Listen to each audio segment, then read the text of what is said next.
Welcome back to our Straw Hat Origins Explainer series. Today, we are unpacking the deeply tragic yet incredibly triumphant origins of the crew's legendary sniper, Usopp.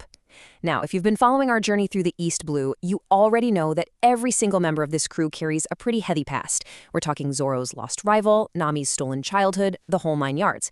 But Usopp's story, it's entirely unique. It's honestly a masterclass in how a profound psychological defense mechanism can eventually forge a true hero. So we're heading to the rolling grasslands of the Gecko Islands to explore the boy who became a brave warrior. Okay, let's dive right into this explainer with a question that really defines his entire character. Why did this boy spend his days running around screaming about fake pirate attacks? If you're just looking at the surface level, it kind of just seems like an annoying habit, right? A weird comedic quirk designed to frustrate the local villagers every single morning. But in Eiichiro Oda's world, quirks are rarely just for laughs. There is always a deeper, much more poignant reason driving the behavior. And the absolute gut punch answer here is that his whole comedic liar persona was actually a desperate psychological defense mechanism, completely rooted in childhood trauma. Usopp's lies weren't malicious at all. They were a shield. He was a boy drowning in isolation, basically using fantastical fiction to keep his head above water. To really grasp how he got to this point, we need to look at the environment that shaped him. Section 1, The Boy Who Lied. A coping mechanism born of tragedy. So, to truly understand Usopp, we have to travel to the quiet, modest community of Syrup Village. It's right here, amidst the dirt trails and simple homes, that the genesis of Usopp's pathological lying begins. Now, what's really fascinating is the brilliant linguistic irony woven into the setting, perfectly framing our resident liar in a totally honest town. The word uso literally means lie or falsehood in Japanese, yet his village, Syrup, or Shiropu, starts with a sound homophonous to honest. From day one, his very name sets him completely at odds with his environment.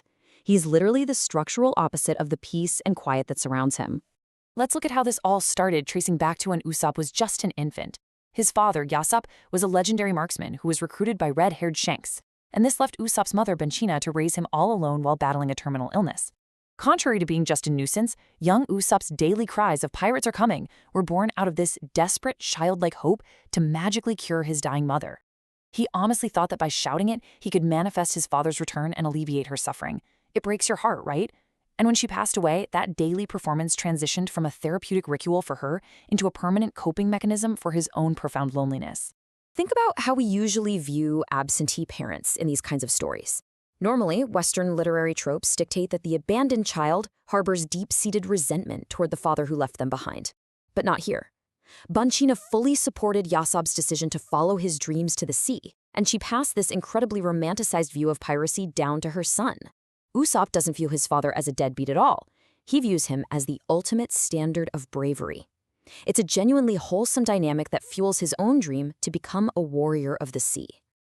Section 2, Tales for a Sick Friend, Finding Connection Through Fiction. Following his mother's passing, Usopp channels all that isolation into creating a massive imaginary world, taking his storytelling to the village's grandest mansion on the hill. The crucial point here is that Usopp uses his fiction not out of malice, but to bring joy and hope to Kaya, much like he tried to do for his mom. Kaya is a wealthy heiress who had become bedridden with illness after the tragic loss of her own parents. Seeing a reflection of his own pain, Usopp, alongside his pretend crew of local kids, Ninjin, Pimon, and Tamanegi, sneaks into her estate daily. He entertains her with these wild fabrications, like fighting giant goldfish whose droppings are so huge you can literally dock a ship on them, or exploring hidden countries of dwarves. He's using his imagination to give a sick, grieving girl a reason to smile. But the pretend pirate games come to an abrupt halt when real pirates land on the island. The Straw Hats arrive in search of a deep-sea vessel, and Luffy immediately recognizes Usopp as the son of the great sniper Yasopp from his own time with the Red Hair Pirates back in Windmill Village. Now this is a massive turning point. For the very first time in his life, someone from the outside world validates Usopp's worldview. Luffy's immediate respect for Yasopp takes that romanticized, fictionalized image Usopp held in his head and grounds it into undeniable reality. Section 3. The Butler's Dark Secret. When the lie becomes real. Because, guess what? The Straw Hats aren't the only real pirates in Syrup Village, leading us straight into a deadly boy who cried wolf scenario. The peaceful facade of the village is about to be completely shattered from the inside out. See, for 3 years, a man named Claudahora has been Kaya's most trusted caretaker, but he is actually Captain Kuro, a notorious, ruthless leader of the Black Cat Pirates who faked his own execution just to get off the Marines' radar. Talk about a wolf in sheep's clothing. He has spent years patiently building trust, just waiting for the perfect moment to strike. And his master plan, it is chilling. Usopp actually overhears Kuro conspiring with his former first mate, Django the Hypnotist. The plot is sinister. Force Kaya to sign over her entire fortune through a legal will, murder her in cold blood, and let his pirate crew slaughter the innocent villagers so there are absolutely no witnesses left to question how he inherited the wealth. This 3-step plan means the complete and utter destruction of the only home Usopp has ever known. The tragic, dramatic irony here is just palpable.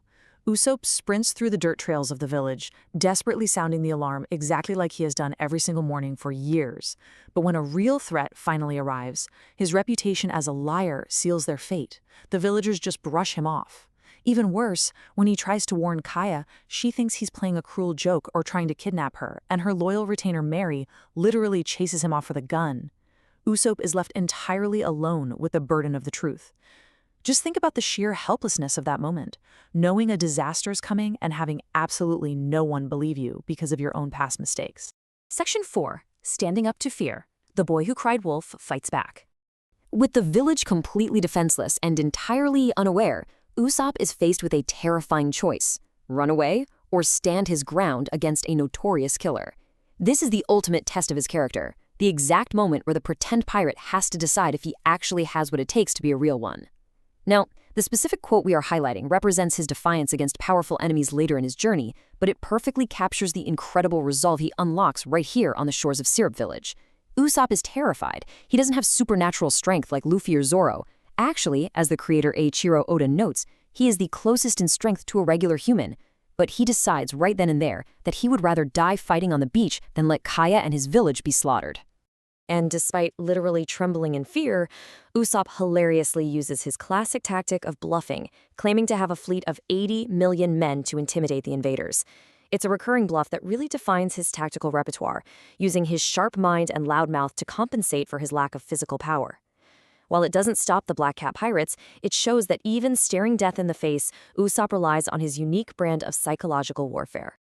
The sheer tactical disadvantage here highlights the immense gap in power, which really just underscores how incredibly brave Usopp truly had to be. Syrup Village's geography means there are only 2 narrow slopes to enter from the sea. Due to a massive tactical error, the Straw Hats set their traps on the wrong slope. This leaves Usopp, armed with just a small wooden slingshot, and Nami to face the vanguard of trained killers totally alone. Against Kuro's deadly bladed cat claws, Usopp is completely visually unmatched. But he holds the line. He takes severe physical punishment until Luffy and Zoro finally arrive to help pin down Kuro and Django. Section 5. A brave sea warrior. Choosing to be brave.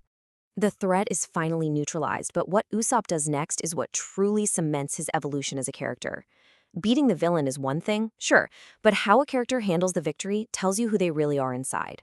He brings the narrative full circle, protecting his village by letting them continue to believe his warnings were just another lie.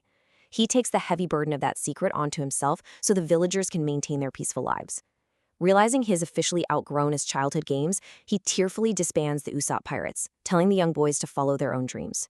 Kaya, now fully aware of the truth and deeply grateful, gifts the crew the iconic Going Merry, designed by her butler. And in a beautiful, well-earned payoff, Luffy officially invites Usopp to join the crew. He's no longer playing a pirate. He is setting sail as one. Mapping out his psychological arc like this makes it so clear how he transformed his deepest flaws into his absolute greatest strengths as a pirate. He took the very trait that made him a nuisance, his wild imagination and ability to deceive, and successfully repurposed it into tactical brilliance. He goes from a frightened boy running away from reality to a sniper who stands firmly planted against deadly force to protect the people he cares about. So, as we wrap up this explainer, I want you to consider a question about the very nature of courage. Throughout the series, Usopp is constantly labeled as the cowardly member of the crew. But when we look at his origins here in Syrup Village, we really have to rethink that label entirely. Because true bravery isn't the absence of fear, right?